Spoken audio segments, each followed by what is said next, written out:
ایک صحابی عبداللہ بن رواحہ، محفل رسول کیا ہوتی ہے توجہ، اگر اسی طرح سے رہے تو یاد رکھنا تم اپنے انجام کے لیے خود تیار رہو۔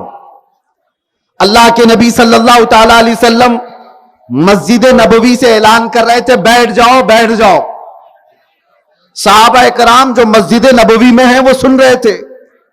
ایک صحابی ہیں حضرت عبداللہ بن رواحہ، گھر سے نکلے تھے، ابھی مسجد پہنچے نہیں تھے، راستے میں گلی میں ان کو آواز آ گئی رسول اللہ کی، جو مسجد سے میرے آقا فرما رہے تھے بیٹھ جاؤ۔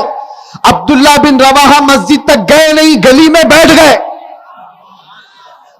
راستے میں بھی بیٹھ گئے، ان کو ابھی مسجد تک جانا ہے، اور اس کے بعد کھڑے ہو کر کے نہیں گئے، اپنے آپ کو اس طرح گھسیٹتے ہوئے مسجد کی طرف جانے لگے۔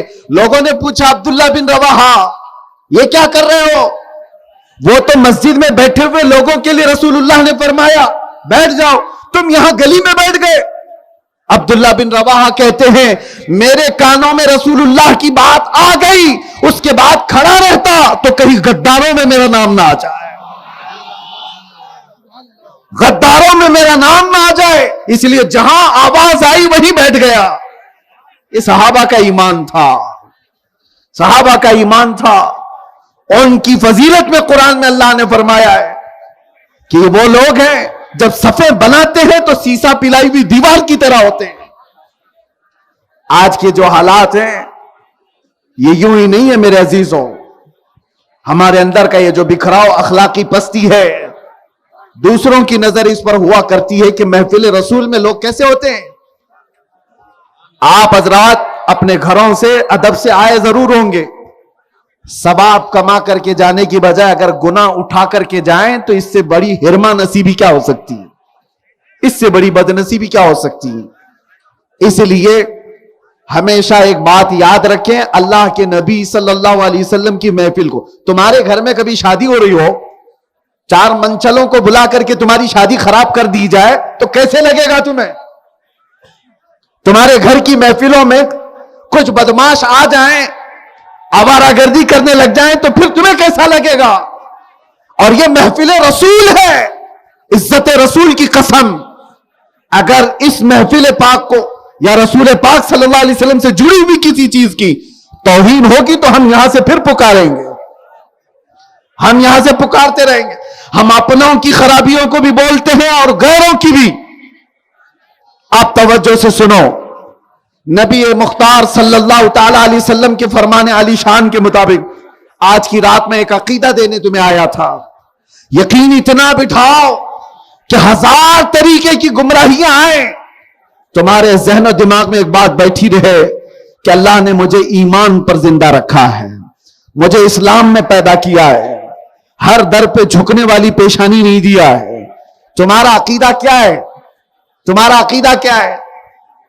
ہمارا عقیدہ کیا ہے؟ سنو، اس خدا کی ہم عبادت نہیں کرتے جس کو ہم ہاتھوں سے بناتے ہوں، اس خدا کی ہم عبادت نہیں کرتے جس کو ہم جب چاہے توڑ دیں۔ ایک صحابی ہیں حضور صلی اللہ علیہ وسلم کی بارگاہ میں کہتے یا رسول اللہ، جاہلیت کے زمانے میں 2 ایسے کام تھے، ایک کو یاد کر کے مجھے رونا آتا ہے اور ایک کو یاد کر کے ہنسی آتی ہے۔ حضور نے پوچھا وہ کیا کام ہے ایسے اسلام لانے سے پہلے؟ وہ صحابی کہتے ہیں رونا اس بات پر آتا ہے کہ گھر میں جب بیٹی پیدا ہوتی تو اس کا گلا مروڑ کر ہم دفن کر دیتے تھے، اور انہوں نے کہا میں نے 5 بیٹیوں کو دفن کیا ہے۔ آج یاد کر کے رونا آتا ہے کہ کیسی جہالت میں ہم جی رہے تھے، اپنے گھر میں پیدا ہونے والی بچی کو ہم گلا گھونٹ کر مار دیتے اور دفن کر دیتے تھے۔ اس بات پر ہمیں رونا آتا ہے۔ ہنسی کس بات پر آتی ہے؟ وہ کہتے ہیں یا رسول اللہ بات یہ تھی ہم الگ الگ قسم کے خداؤں کی عبادت کرتے تھے اور آٹے کے خدا بنا لیتے تھے۔ سفر میں کبھی جانا ہوتا تو شکر اور آٹا گوند کر کے اس کا خدا بنا لیتے۔ ہواؤں کا خدا الگ تھا، پانی کا خدا الگ تھا، جنگوں کا خدا الگ تھا، فتح دلانے والا الگ تھا، شکست دلانے والا الگ تھا، سب ساتھ میں لے کے چلتے تھے۔ وہ صحابی کہتے یا رسول اللہ سفر میں ہم سارے خدا لے کے چلتے تھے، اور کبھی راشن پانی ختم ہوتا تو تو کبھی اس خدا کا ہاتھ توڑ کے کھاتے, کبھی اس کا پاؤں توڑ کے کھاتے تھے, کبھی اس کی گردن توڑ کے کھاتے, آٹے کے تو بنے تھے. تو وہ صحابی کہتے ہیں زمانے جاہلیت کی ان چیزوں کو یاد کر کے اب ہنسی آتی ہے. آج میں آپ سے بھی کہتا ہوں اللہ کا کتنا شکر بجا لاؤ میرے عزیزوں. کم ہے کہ تمہیں رب تبارک و تعالیٰ نے سینس دیا, تمیز دیا, اخلاق دیا کہ ہم اپنے ہاتھ سے خدا کو نہیں بناتے, اپنے پیروں سے خدا کو نہیں کچلتے, اپنے ہاتھوں سے بنا کر بازار میں خدا کو نہیں بیچتے. ہم الحمدللہ رب تعالیٰ کی طرف سے ہدایت کی دیے ہوئے وہ قوم سے ہیں. ہمارا عقیدہ ہے ہم خدا کو نہیں بناتے, خدا ہمیں بناتا ہے. ہم خدا کو چڑھاوے کر کر کے لڈو پوری نہیں کھلاتے, ہم بھوکے ہو تو میرا خدا کھلاتا ہے. رب تبارک و تعالیٰ جب چاہے ہمیں بٹھاتا ہے, جب چاہے ہمیں چلاتا ہے, جب تک چاہے وہ زندہ رکھتا ہے, جب تک چاہے وہ موت عطا کرتا ہے. یہ ہمارا عقیدہ ہے. یہ ساری باتیں تمہید کے لیے میں کیوں کہہ رہا ہوں؟ گرو کرو, فخر کرو, پراؤڈ فیل کرو کہ اللہ تبارک و تعالیٰ نے تمہیں ایک شائستہ قوم میں پیدا فرمایا. اب میں کچھ جملے بولوں تو ظاہر سی بات ہے پھیل بھی جاتے ہیں, لوگوں کو برے بھی لگتے ہیں. اللہ تعالیٰ نے اپنی عبادت کے لیے بنایا ہے تو ساتھ میں کھانے پینے کی چیزوں کو بھی پاکیزہ رکھا ہے. تمہیں گوبر کھانے والی قوم نہیں بنایا. نہیں, میں تمہیں کہہ رہا ہوں پاکیزہ چیزوں کی طرف اللہ نے حکم دیا, کلو من الطیبات, جو پاک ہے حلال ہے وہی کھاؤ. دودھ پیو, پیشاب مت پیو, ایک ہی جانور سے. پاکیزہ چیزوں کو, حلال چیزوں کو کھاؤ. اللہ نے سینس دیا ہے تمہیں, اخلاق دیا ہے, فخر کرو. ہو سکتا ہے کسی اور کو کوئی جملہ ادھر ادھر لگے, میں آپ کو کہہ رہا ہوں, آپ سے کہہ رہا ہوں, آپ مجھے بتاؤ خون پیتے ہو؟ خون نہیں پیتے, اس لیے کہ وہ حرام ہے. اللہ تعالیٰ نے اس کو ناپاک بنایا, ناپاک بنایا. ہاں اسی طرح سے اللہ تعالیٰ نے جو چیز حلال بنایا ہے, میرے آقا نے فرمایا دودھ میں شفا ہے, پیو. لیکن جو غلاظت نکلتی ہے پیشاب, اس میں شفا نہیں. آپ کو روکا گیا, منع کیا گیا, تو آپ اپنے آپ کو ہر ناپاکی سے بچاؤ. یہ اللہ تعالیٰ کی منشا ہے. آج دیکھیں آپ کو یہ باتیں میں کیوں کہہ رہا ہوں. تمہارا وہ منصب نہیں ہے جس کو اقبال کہہ رہا ہے, نہیں تیرا نشیمن کسر سلطانی کے گنبد پر.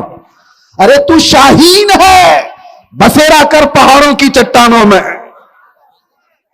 تم امت محمدیہ خیر امت بنا کر کے بھیجے گئے ہو. نشہ کے اڈے پر رات دن گزارنا یہ تمہارے اخلاق نہیں ہو سکتے. اللہ نے تمہیں نشہ کرنے کے لیے نہیں بھیجا ہے. جب پیشاب نہیں پیتے تو نشہ کیسے کر سکتے ہو؟ وہ بھی وہی ہے, وہ بھی وہی ہے. ہاں دونوں بھی بیچی جا رہی ہیں, مارکیٹنگ دونوں کی بھی ہو رہی ہے.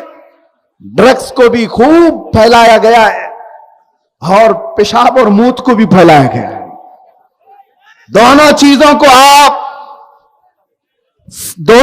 کو آپ ایک نظر سے دیکھو, حرام ہے تو حرام ہے.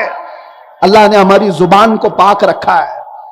اس زبان سے تم اللہ کا ذکر کرتے ہو تو ناجائز اور حرام چیزیں تمہاری زبان پر نہیں آ سکتی. اب آؤ میں اور آپ کو بتاتا ہوں.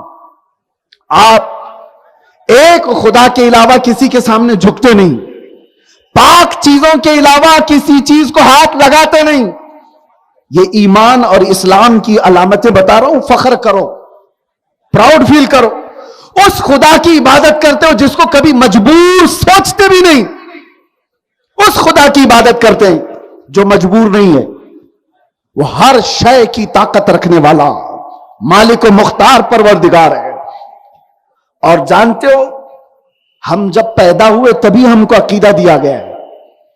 گھر میں پیدا ہوئے تھے کسی مؤذن صاحب یا مولوی صاحب نے کان میں سب سے پہلے کیا کہا تھا؟ اللہ ہو، کیا کہا؟ زور سے بولو. ہاں، یہی کلمہ سب سے پہلے کان میں آیا ہے. سب سے پہلے کان میں یہی آیا، اللہ اکبر، جس کا مطلب ہے اللہ سب سے بڑا ہے. کسی ایرے غیرے نتھو کھیرے کو بڑا کبھی نہیں ماننا. کوئی کرسی پہ بیٹھ جاتا ہے تو بڑا نہیں ہوتا، تھوڑے دنوں کے بعد سڑا ہو جاتا ہے.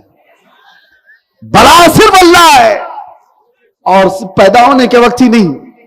پھر جب مر گئے ہم، زندگی میں تو ہر نماز میں سنتے رہے، ہر مسجد سے سنتے رہے، اللہ اکبر اللہ اکبر اللہ اکبر.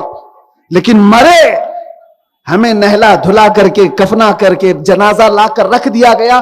امام میت کے سامنے آ کر کھڑا ہوا اور ہاتھ اٹھایا، پھر کیا کہا؟ دنیا سے رخصت کرنے کے وقت بھی، دنیا سے رخصت کرنے کے وقت بھی یہ کہہ کر کے بھیجا جا رہا ہے، تو آیا تھا دنیا میں یہ کہتے ہوئے کہ اللہ سب سے بڑا ہے، اور جا رہا ہے دنیا سے یہ کہتے ہوئے اللہ سب سے بڑا ہے. اس کے بیچ والی زندگی میں کبھی شیطان کو بڑا نہیں سمجھنا، کبھی شیطان کی طاقتوں پر اپنا دل نہیں دے بیٹھنا.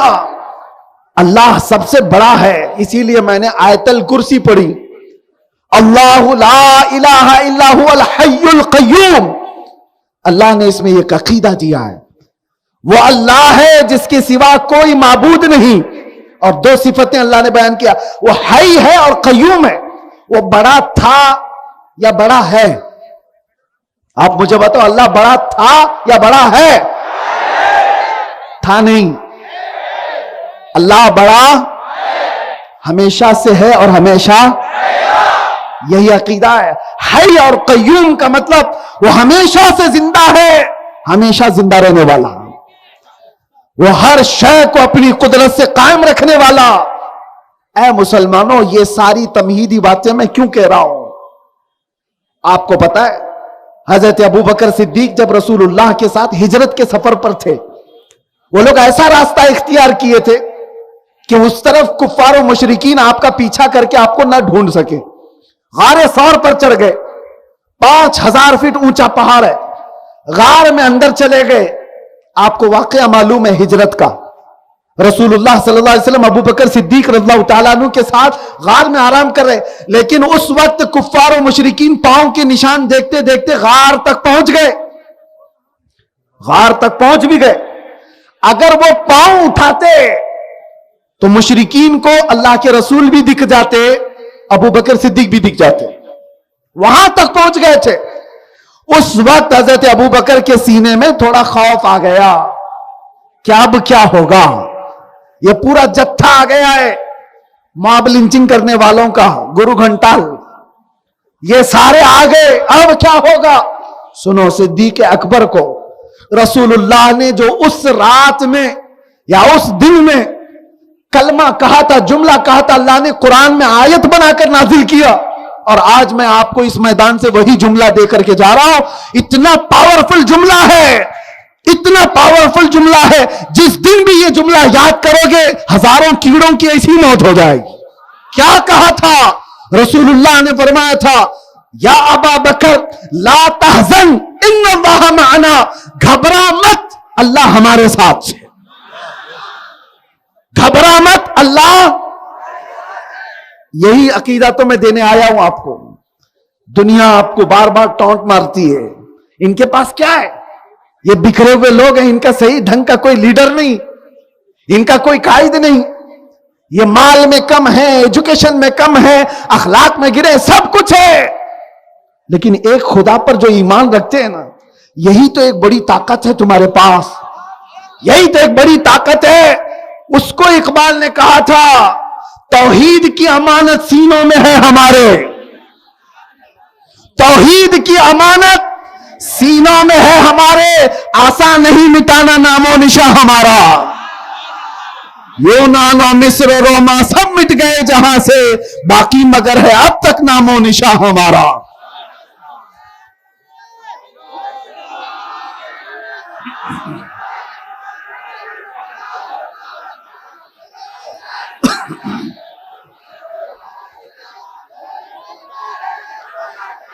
اب توجہ،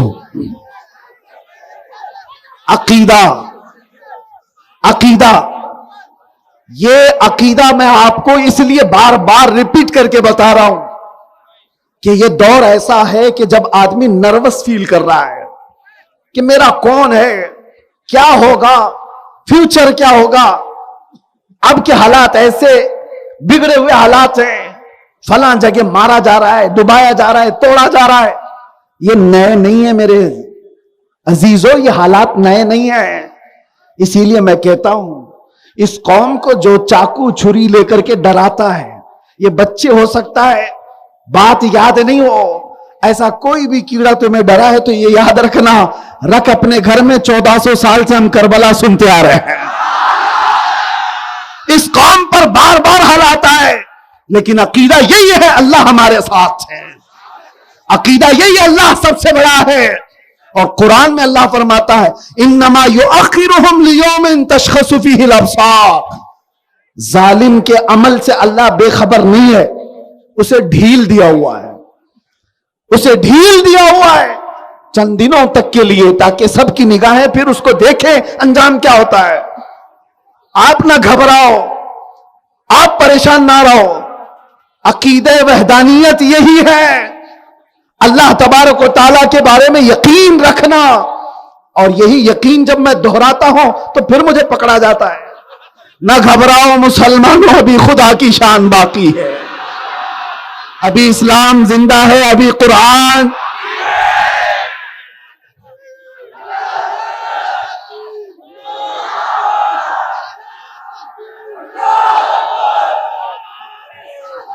بس توجہ، توجہ، تقریر پوری، بہت ساری اچھی باتیں کرتے ہیں، عقیدہ بھی دیا، اخلاق بھی، لیکن کچھ لوگ وہ نہیں سنتے. بہت سارے لوگ صرف یہ سننے آتے ہیں کہ دیکھیں یہ پوری تقریر میں یہ تو نہیں بولتا، کچھ دیر کی خاموشی ہے. اسی کے لیے میرے عزیزوں، آپ کو میں اسی لیے یہ باتیں عرض کر رہا ہوں کہ جب اللہ تبارک و تعالیٰ کے ساتھ ہونے کا عقیدہ مضبوط ہو جائے، پھر وہ کوئی بھی میدان ہو، خوف تمہارے دل سے نکل جاتا ہے، ڈر تمہارے دل سے نکل جاتا ہے. اور میرے آقا نے فرمایا دو خوف ایک دل میں نہیں آ سکتے، اللہ کا خوف اور دنیا کا خوف دونوں ایک دل میں نہیں آ سکتے. اگر اللہ کا خوف ہے تو دنیا سے نہیں ڈرے گا، اور دنیا کا خوف ہے تو پھر اللہ سے نہیں ڈرتا ہے. یہ دو خوف ایک دل میں نہیں آئیں گے. آج یہ عقیدہ لے کر کے جاؤ کہ کس سے ڈرنا ہے، اس سے ڈرو جو سزا و جزا کا مالک ہے، جو ہمارے اعمال کی پوچھ کرنے والا ہے. ان سے کیا ڈریں جو ہماری چائے پانی کے بھی خرچے نہیں دینے والے ہو. ان سے کیا ڈرنا جو بیمار ہو جائے تو وہ صحیح کرنے کی طاقت بھی نہیں. اسی لیے آپ کو میں بتاتا ہوں، جو جوتیاں چاٹتے ہوئے رہ گئے بیچارے، سالوں بھر کسی کی اٹھاتے ہوئے رہ گئے، ان کو سمجھ ہی نہیں آیا عقیدہ کیا ہے. میں آپ کو بتاتا ہوں، حاتم اصم ایک بہت بڑے بزرگ ہیں، خلیفہ ہارون رشید نے ان سے کہا کہ حضور کوئی حاجت ہو تو بتائیے. بادشاہ وقت کہہ رہا ہے، اپنے وقت کا سلطان کہہ رہا ہے اللہ کے ولی سے کوئی حاجت ہو تو بتاؤ. حاتم اصم نے کہا ہاں ہے، دو حاجتیں ہیں میری، کرو گے پکا؟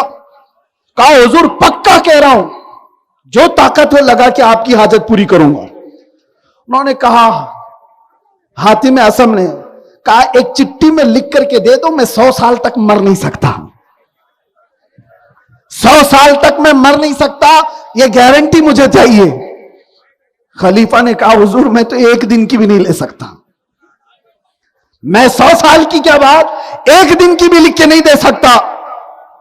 تو حاتم اصم نے کہا اچھا وہ نہیں کر سکتے تو پھر ٹھیک ہے، ایک کام کرو، میں جتنے سال بھی جینے والا ہوں میرا سارا رزق مجھے ایک ہی دن دے دو، ایک ہی دن مجھے میرا پورا رزق مل جانا چاہیے. بادشاہ نے کہا مجھے کیا پتا کتنے سال جینے والے اور کتنا رزق آپ کا ہے، یہ بھی نہیں کر سکتا. تو حاتم اصم نے کہا ارے نادان، تیرے ہاتھ میں نہ زندگی بڑی کرنے کی طاقت ہے، نہ میرے رزق کی طاقت ہے، پھر پوچھتا کیوں ہے کہ حاجت کیا ہے؟ میری حاجت اس سے ہے جس سے میں کہوں تو وہ زندگیاں طویل کر دے، جس سے میں کہوں تو رزق کے دروازے کھول دے۔ اسی لیے میرے عزیزوں، آج کی رات یہ عقیدہ لے کر کے جاؤ، عقیدہ لے کر کے جاؤ۔ اس سے آس لگا کر بیٹھنے کے بعد ملتا کچھ نہیں ہے۔ اللہ نے تمہیں اپنا بندہ بنا کر دنیا میں بھیجا ہے، اپنی حاجتیں اللہ کے حضور رکھو۔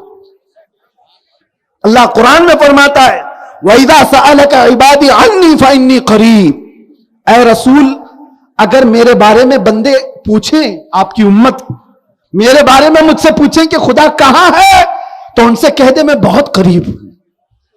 اجیب دعوت الداعی اذا دعانی، جب وہ پکارے گا میں اس کا جواب دوں گا۔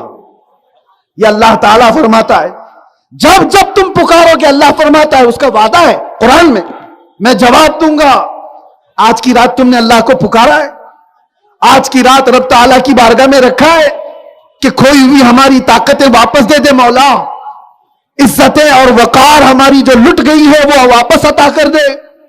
مانگے کچھ نہیں، اسی لیے سنا ہے کسی مسجد کے دروازے پر لکھا ہوا تھا، کسی مسجد کے دروازے پر لکھا ہوا تھا کہ اے بندے آنے والے، اللہ کے پاس بے حساب خزانے ہیں اور عطا کرنے کے لیے بھی ہے، اگر تیرے پاس وقت ہے تو مانگنے کے لیے بھی تو بیٹھ جا۔ یہاں تو مانگنے والا ہی نہیں، ہم تو مائل بکرم ہیں، کوئی سائل ہی نہیں۔ عزیزان گرامی وقار، میں آپ کو عقیدہ توحید کی طرف لانا چاہتا ہوں۔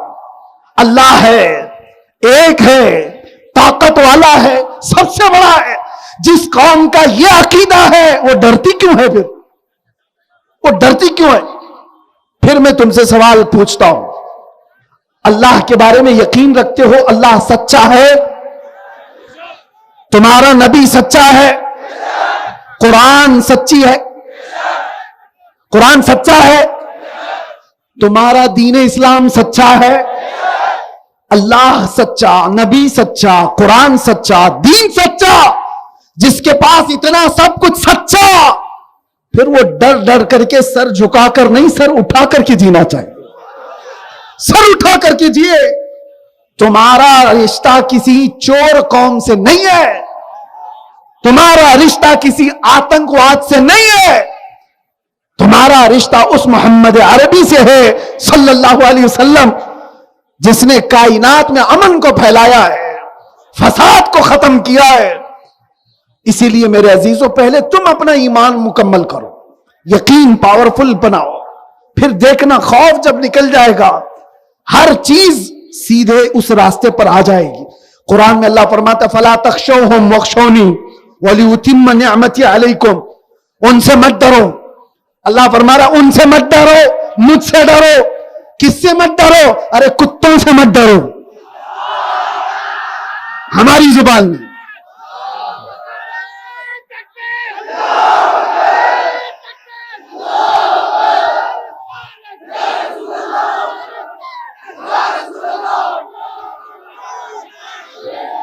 توجہ،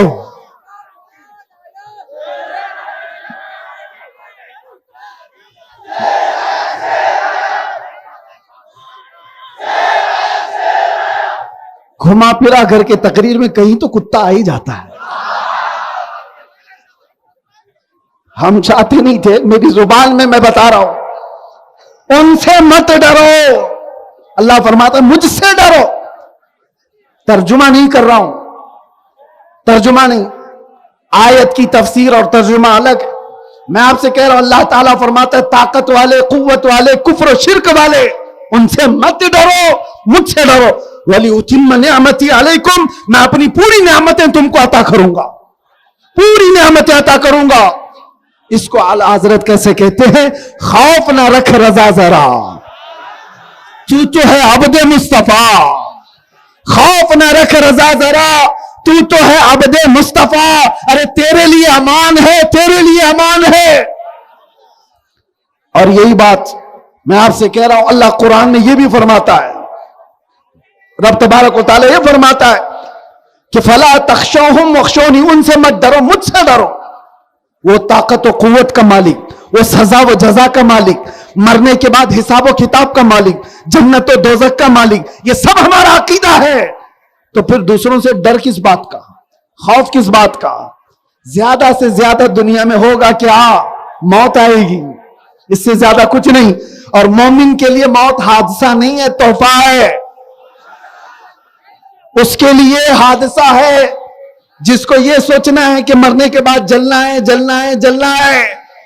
مومن کا عقیدہ یہ ہے مرنا ہے، ادھر آنکھ بند ہو ادھر مصطفیٰ کا دیدار ہو۔ ہمارا عقیدہ یہ، ہم تو اس لیے مرنا بھی چاہتے ہیں، قبر میں جا کر کے بھی فرشتوں سے کہیں گے اب تو پائے ناز سے فرشتوں کیوں اٹھو، ارے مر کے پہنچا ہوں یہاں اس دل ربا کے واسطے۔ موت کا بھی سب سے بڑا خوف جو دنیا میں پھیلایا گیا، اس خوف سے بھی آزاد ہو جاؤ، اس خوف سے بھی نکل جاؤ، اس ڈر سے بھی نکل جاؤ۔ اسی لیے بزرگوں نے ہم سے کہا تھا، صحابہ نے کہا تھا، حضرت خبیب ابن عدی جن کو سولی پر چڑھایا گیا اور ان کے ہاتھ پیر کاٹے گئے اور ان کے کان ناک نکالے گئے، اس وقت بھی انہوں نے جو کہا تھا اس کی ترجمانی ہے۔ ان سے کہا گیا تھا اب چھوڑ دو، بولنا چھوڑ دو، محمد کی تعریف کرنا چھوڑ دو۔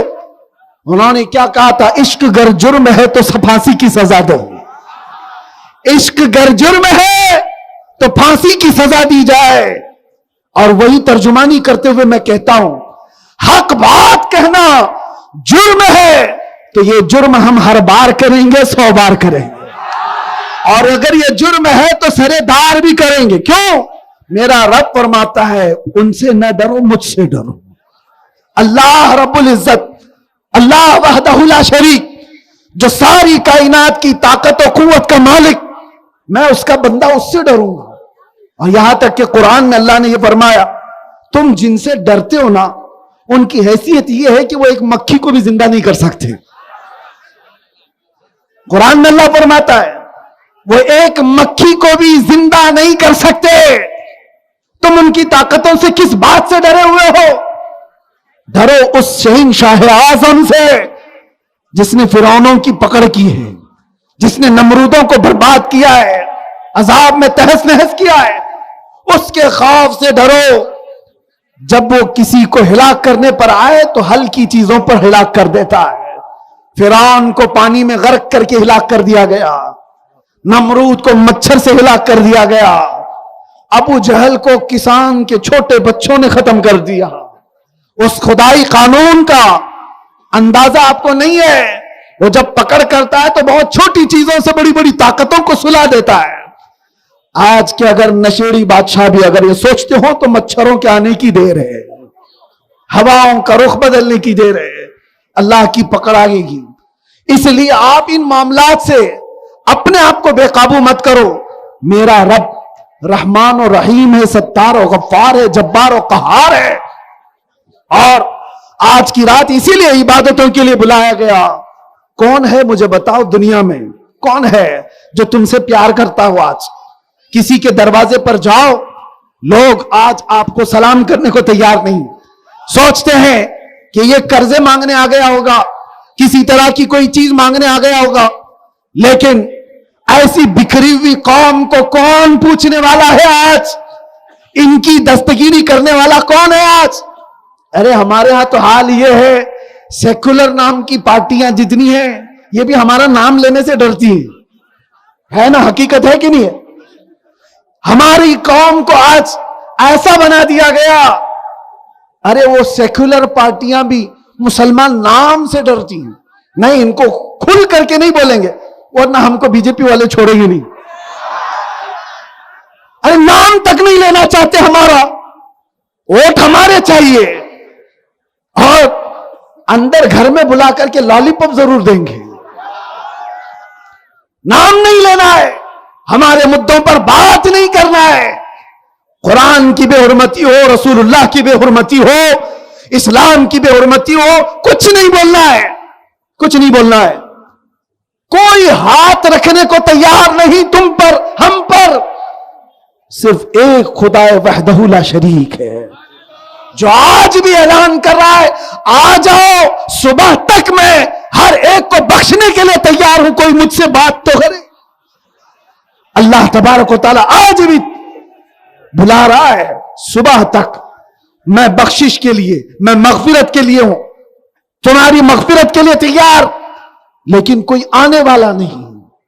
آج اس قوم کا حال میرے عزیزوں کوئی نہیں پوچھنے والا۔ وہ خدائے وحدہ لا شریک نے ہزاروں موقع ہمیں دیے ہیں، ہزاروں موقع، اور سچ بتاؤں ہمارے اعمال تو ایسے ہیں کہ کب کے عذاب آ جاتا، زمین پھٹ جاتی اور دھس جاتے۔ نشہ میں چور رہنے والے، زنا کے اڈے قائم رکھنے والے، شراب کی بوتلوں پر جینے والے، لوٹ مار مچانے والے، پہلے کی قوموں میں جب ایسی قومیں آتی تھی تو اللہ کا عذاب آتا تھا، پتھروں سے بارش ہو جاتی، آگ برس جاتی، لوگ بندر کی شکل بنا دیے جاتے، خنزیر کے بنا دیے جاتے، ہوائیں چلتی اڑا دیتی۔ کچھ قومیں ایسی ہیں ان پر عذاب ایسا آیا ہے کہ ان کے بھیجے کانوں سے نکل گئے تھے، زمینوں پر پڑے رہ گئے تھے۔ وہ سارے برے کام آج بھی ہو رہے ہیں، لیکن وہ رب تعالیٰ ویسا عذاب نہیں دیتا۔ نہ تم پر پتھروں کی بارش آ رہی ہے، نہ تم پر ہواؤں کے تیز جھونکے اڑا کر کے لے جانے کے لیے بھیجے جا رہے ہیں، نہ آگ بھیجی جا رہی ہے۔ اس قوم کو اللہ تعالیٰ ویسے عذاب میں نہیں مبتلا کرتا، نہ بندر کی شکل بنائی جاتی ہے، نہ خنزیر کی شکل بنائی جاتی ہے۔ کیوں؟ قرآن میں میرا مولا فرماتا ہے اس لیے ان کو میں عذاب ویسا نہیں دے سکتا جیسے پہلی قوموں کو دیتا تھا۔ وجہ یہ ہے کہ ان کے بیچ میں میرا محبوب آرام کر رہا ہے، یہ میرے محبوب کی امت ہے۔ ہم بچے ہوئے ہیں رسول اللہ کے واسطے سے، پکڑ ہو جاتی، ہم گناہ ایسے ایسے کر چکے ہیں کہ عذاب آ جاتا۔ اس رب نے ہمیں ہزاروں موقع دیے ہیں، اسی لیے شاعر نے کہا ہے جگہ جگہ کے تھک چکے ہیں تمہیں یہ ہنگامے، نشاط لذت خواب گراں بدل ڈالو، غلط روی سے منازل کا بودھ بڑھتا ہے، مسافروں روش کارواں بدل ڈالو۔ ادھر ادھر چلتے رہو گے تو منزل لمبی ہو جائے گی۔ جس راستے پر رسول اللہ نے تمہیں چھوڑا تھا آ جاؤ اس راستے پر۔ جتنے تم ٹیڑے راستے اختیار کرو گے منزل بڑھتی چلی جائے گی، نہیں پہنچ پاؤ گے۔ اور اتنے بڑے بڑے حادثے تمہیں جگانے کے لیے کافی نہیں ہے۔ ایک حادثہ تھا راجہ داہر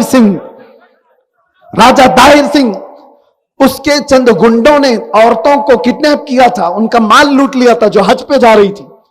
ان عورتوں نے آواز لگائی تھی کوئی ہمارا بھائی ہے جو ہماری عزتوں کی حفاظت کرے۔ جانتے ہو 5000 کلومیٹر دور سے محمد بن قاسم 19 سال کا جوان 10,000 کا لشکر لے کر اپنی بہنوں کی عزت کے لیے آ گیا تھا، ہندوستان آیا تھا، ان گنڈوں سے مقابلہ کیا تھا، عورتوں کی عزت کی حفاظت کیا تھا، اور پرچم اسلام سب سے پہلے لہرانے والا محمد بن قاسم تھا۔ دنیا کو اگر پتا نہ ہو تو میں آپ کو بتاؤں وہ 19 سال کا جوان تھا، 5000 کلومیٹر دور سے پکاری ہوئی بہن کی آواز نے اسے بے قرار کر دیا۔ یہاں بغل سے بھاگنے والی لڑکی کے بھی تمہیں خیالات نہیں؟ حالات ایسے کہ محلوں میں زنا ہونے لگ گیا، لوگ چپکے سے آنکھیں دبا کر کے چلے جاتے، ارے اس کا گھر بگڑا ہے میرا کیا ہوگا؟ لگے گی آگ تو آئیں گے کئی مکان زد میں، یا ہمارا ہی مکان تھوڑی ہے۔ چنگاری جب پڑوس کے گھر سے اٹھ کر کے آئے گی تمہارے گھر کو بھی آگ لگا دے گی۔ اے مسلمانوں، آج اللہ تبارک و تعالیٰ نے ہزاروں موقع تمہیں دیے، یہ سب ہنگامے دیکھ کر تم اٹھتے کیوں نہیں؟ بیدار کیوں نہیں ہوتے؟ کیا فلسطین کے بچوں کی چیخ تمہیں دوبارہ اٹھنے کو مجبور نہیں کرتی؟ سچ بتاؤ میرے عزیزوں، آج بولنے کی بھی طاقت نہیں ہوتی کبھی۔ بچوں کی لاشیں اٹھا اٹھا کر کے لوگ جب لے جاتے ہیں، میرا تو کلیجہ منہ کو آیا۔ ایک بار دیکھا ایک بیٹی کو باپ، اس کا پاؤں جل کر کے لٹکا ہوا ہے چمڑی سے، بم میں 1 2 نہیں 70,000 لوگ مارے گئے۔ ایک بچی کو اٹھا کر کے باپ آیا ہے، باپ کی کیا کیفیت ہوتی ہے میں آپ کو بتاؤں۔ اور وہ بچی سسک رہی ہے تو باپ کیا کہتا ہے پتہ ہے؟ بیٹی تھوڑا انتظار کر تجھے شہادت ملنے والی ہے. کون سا باپ ہے جو اس زمانے میں اپنی جلی ہوئی بیٹی کو یہ کہتا ہو؟ یہ ہنگامے تمہیں نہیں جگاتے؟ یہ ہنگامے تمہیں نہیں بیدار کرتے؟ نہ تمہارا عیش پرستی سے جینا ختم ہوتا ہے؟ یا عیاشی کب ختم ہوگی؟ توبہ کرو آج کی رات، توبہ کرو آج کی رات. دنیا بھر میں جو آگ لگی ہوئی ہے یہ تمہیں جگانے کے لیے، بیدار کرنے کے لیے. میں نے عراق میں دیکھا ہے جنازہ اٹھانے کے لیے 4 لوگ بھی نہیں مل رہے. 3 لوگ ایک جنازہ اٹھا کر کے جا رہے ہیں، 2 آگے پیچھے ایک ہی آدمی. موت اتنی عام ہو گئی کہ جنازہ اٹھانے کے لیے لوگ نہیں. ایک میدان میں نے دیکھا جہاں فٹ بال کھیلتے تھے لوگ، 4-5 سال کے بعد آ کر دیکھا تو میدان پورا قبروں سے بھرا ہوا ہے، پورا قبروں سے بھرا ہوا ہے. ایک بار بغداد میں نے دیکھا 11ویں کرنے والے لوگ، ہم بھی کرتے، بکرے کے گوشت تقسیم کرنے کے لیے جو ریفیوجی کیمپ تھے وہاں جا کر کے ہم تقسیم کر رہے تھے. بچیاں دوڑتی ہوئی آئی، 1.5 کلو کا گوشت لے کر کے آنکھوں سے لگا رہی اور چوم رہی ہے، اور ماں سے جا کر کے کہہ رہی ہے 1 مہینے کے بعد گوشت آیا ہے. یہاں ہم گٹر نالیوں میں رزق کو بہا رہے ہیں، ہمارے دسترخوان کھانے کے بھرے ہوئے ہیں. حیدرآباد والے تو اپنی شادیوں میں 40 ڈش سے کم کام بناتے ہیں. ان کو فلسطین نہیں یاد آتا، ان کو وہ سیریا کے بچے نہیں یاد آتے، یمن کے وہ بچے جو گھاس کھانے پر مجبور ہیں نہیں یاد آتے. آپ کو فلسطین کے بچے جن کو دوائیاں بھی نہیں مل رہی، ہڈیاں نکل گئی جسموں سے اور مرنے کی تمنا لیے بیٹھے ہوئے ہیں وہ لوگ. پوری دنیا یہ تماشے دیکھ رہی ہے. میرے عزیزوں کوئی مددگار نہیں، لیکن میں آپ سے کہتا ہوں جگہ جگہ کے تھک چکے ہیں تمہیں یہ ہنگامے. اٹھو، نشاط لذت خواب گراں بدل ڈالو، توبہ کرو، اللہ کی بارگاہ میں آ جاؤ کہ مولا بہت خطائیں ہو چکی ہیں، میں نے عیش سے بہت زندگیاں گزاری ہیں. اے نوجوانوں، اللہ نے تمہیں 24 گھنٹے فیس بک انسٹا چلانے کے لیے نہیں بھیجا ہے. ایک لڑکی کو حاصل کر لینے میں نوجوان سمجھتا ہے بہت بڑا تیر مار لیا. کون سا تیر مار لیا؟ 24 گھنٹے میں 18 گھنٹے یہ کسی لڑکی کے پیچھے پاگل ہے، اور اس کے بعد چند دنوں کے بعد پاگل اپنا منہ لٹکائے گھومتا رہتا ہے. ارے چھوڑ کے چلی گئی لیلا، اور اسٹیٹس لگائے گھوم رہا ہے. اس کی زندگی اسٹیٹس پر آ گئی. ہوا کیا صاحب؟ بتاتا ہے بریک اپ ہو گیا، لیلا چلی گئی دوسرے کے ساتھ. نادان، تو ایسی لیلا کے پیچھے کیوں اپنی زندگی برباد کیا جو ہر 4 دن کے بعد مجنو بدلتی ہو؟ کاش اپنا ہاتھ آمینہ کے لال کے ہاتھ میں دے دیتا. وہ رسول اتنا غیرت مند ہے، نہ دنیا میں تمہیں چھوڑے گا، نہ قبر میں چھوڑے گا، اور نہ حشر میں ساتھ چھوڑے گا. میرے عزیزوں، اب سمجھ میں آتا ہے کہ ساری دنیا ہم سے پریشان کیوں رہتی ہے. کیوں پریشان رہتی ہے وہ یہاں دیکھ کے ہی سمجھ میں آتا ہے. کیونکہ دنیا کو پتا ہے یہ ایسی دیوانی قوم ہے کہ اگر ایک بار کھڑی ہو گئی تو کوئی بٹھا نہیں سکتا. سب کو پتا ہے ایک بار یہ کھڑے ہو گئے تو ان کو کوئی بٹھا نہیں پاتا. یہی تو وجہ ہے جس کو اقبال نے کہا تھا کچھ بات تو ہے کہ مٹتی نہیں ہستی ہماری. وہی بات ہے کہ اس قوم کے اندر اللہ تبارک و تعالیٰ نے ایک فولادی طاقت وہ رکھی ہے کہ ہزاروں قسموں سے بکھری ہوئی ہو کر کے بھی کھڑے ہونے کی طاقت رکھتی ہے.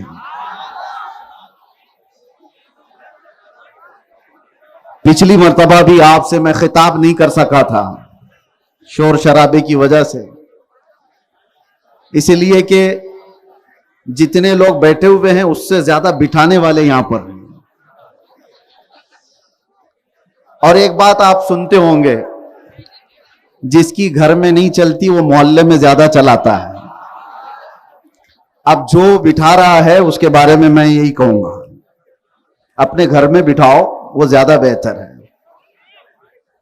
توجہ، آج ہم شعبان المعظم کی اس عظیم رات میں اس کھلے میدان میں بیٹھے ہوئے ہیں، اپنے رب کی ربوبیت کا اظہار کرنے کے لیے، اس کے رسول کی رسالت کی حفاظت کا علم اٹھانے کے لیے.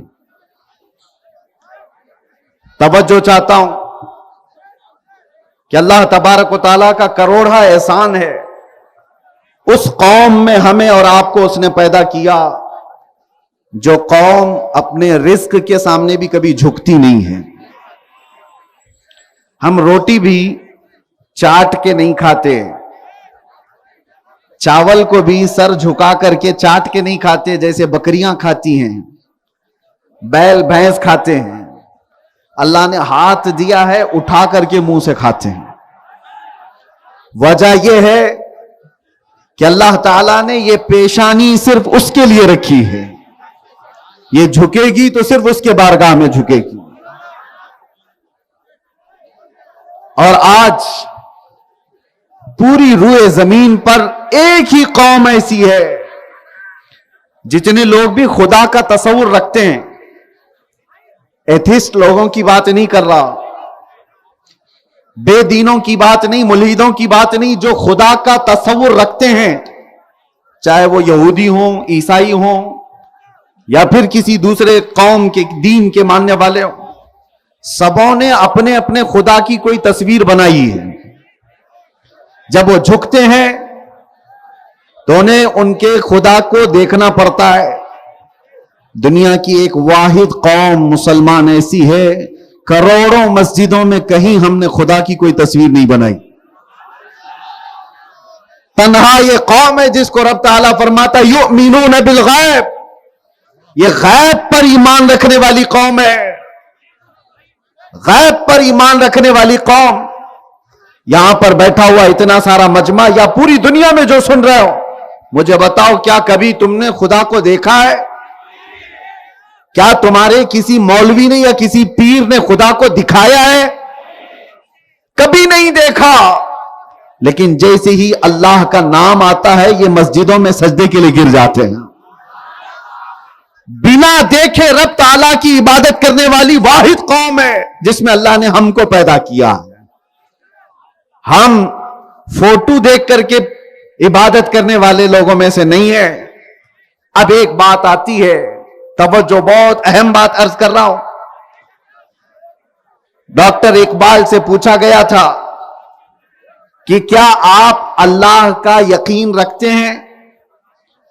آپ بھی اللہ کا یقین رکھتے ہو کہ نہیں؟ اللہ ہے یا نہیں ہے؟ آج کے زمانے میں بہت سارے ایتھسٹ نکلے ہوئے ہیں، وہ دلیل پہ دلیل مانگ رہے ہیں. سب سے بڑی دلیل کیا ہے؟ علامہ اقبال کہتے ہیں آپ سے پوچھا گیا کوئی عقلی دلیل، کوئی نقلی دلیل، کوئی دلیل آپ بتاؤ اللہ کے ہونے پر. ڈاکٹر اقبال نے ساری دلیلوں کو ایک طرف رکھ کر کے ایک جملے میں جواب دیا، کہا میں اللہ کے وجود کو اس لیے مانتا ہوں کہ مجھے ایسے شخص نے بتایا جس نے زندگی میں کبھی جھوٹ ہی نہیں کہا. اس کی زبان سے نکلا وہ محمد عربی صلی اللہ علیہ وسلم جس نے پوری زندگی میں مذاق میں بھی کبھی جھوٹ نہ کہا ہو. جب اس رسول نے کہا اللہ ہے تو ہم نے مان لیا اللہ ہے. یہ میرے عزیزوں آج ہم سب کی خوش نصیبی ہے کہ اللہ تبارک و تعالیٰ نے ہدایت پر رکھا ہے اور اس کی بارگاہ میں جھکنے کی توفیق بخشی ہے. یہاں آندھیوں اور طوفانوں کے دور میں بچے جو انٹرنیٹ کے دل دادا ہیں، ان کو نئی دلیلیں چاہیے، نئے ریفرنس چاہیے خدا کے ہونے پر. اور قرآن یہ کہتا ہے وَفِي أَنفُسِكُمْ أَفَلَا تُبْصِرُونَ، تمہاری حیات میں اللہ فرماتا ہے میری نشانیاں ہیں، تمہاری زندگی میں میری نشانیاں ہیں، کاش تم دیکھ لیتے. کبھی آپ نے سوچا ہے یہ 2 ٹانگ کا انسان زمین پر کھڑا کیسے رہتا ہے؟ یہ جو روزانہ کی چیزیں ہیں ہمیں تعجب نہیں ہوتا، حالانکہ بہت تعجب کی بات ہے، بڑے تعجب کی بات ہے۔ ہماری اپنی حیات میں آ گیا کہ انسان کے جسم کے اندر جو نسیں پھیلی ہوئی ہیں ان کو پھیلا دیا جائے تو کئی ہزار کلومیٹر کا فاصلہ بن جائے۔ انسان کی اپنی زندگی کے اندر آپ کو میں ایک مثال دے کر کے سمجھاتا ہوں۔ آپ کا اختیار کہاں تک ہے؟ ایک روٹی کھاتے ہو آپ، روٹی کو کہاں سے کہاں تک گزارا گیا ہے؟ اگر گیہوں کی روٹی ہے تو گیہوں کی روٹی کھیت میں گئی، یعنی گیہوں کھیت میں، پھر فصل آئی، فصل کاٹی گئی، آٹا پیسا گیا، اس کے بعد آٹا گھر میں آیا، گوندھا گیا، اس کی روٹیاں بنی، توے پر بنی، پھر کھانے تک آئی۔ یہاں تک تمہارا اختیار ہے، کون سا گیہوں لینا ہے وہ تمہارا اختیار، کب کٹائی کرنا ہے تمہارا اختیار، آٹا موٹا پیسنا ہے کہ باریک یہ تمہارا اختیار، روٹی بڑی بنانی ہے چھوٹی بنانی ہے تمہارا اختیار، اب کھانے کے وقت بھی سالن سے کھانا ہے سوکھی کھانا ہے تمہارا اختیار، 4 ٹکڑے کر کے کھاؤ 2 ٹکڑے کر کے کھاؤ تمہارا اختیار۔ زبان کے اندر جانے کے بعد مجھے بتاؤ، وہ ایک روٹی ہے، اس روٹی سے کتنا گوشت بنے گا، کتنا خون بنے گا، کتنا منی بنے گی، کتنا کیا کیا بنے گا، اس میں تمہارا کوئی اختیار نہیں ہے۔ یہ حلق سے نیچے جانے کے بعد پھر رب تبارک و تعالیٰ کا نظام ہے، وہ ایک ہی روٹی ہے، تمہارے جسم کا گوشت بھی بنایا جاتا ہے، تمہارے جسم کا خون بھی بنایا جاتا ہے، عورت ہو تو اسے دودھ بھی دیا جاتا ہے، یہ تمام قسمیں تمہاری حیات میں اللہ فرماتا ہے میری نشانیاں موجود ہیں، تمہاری حیات میں میری نشانیاں ہیں۔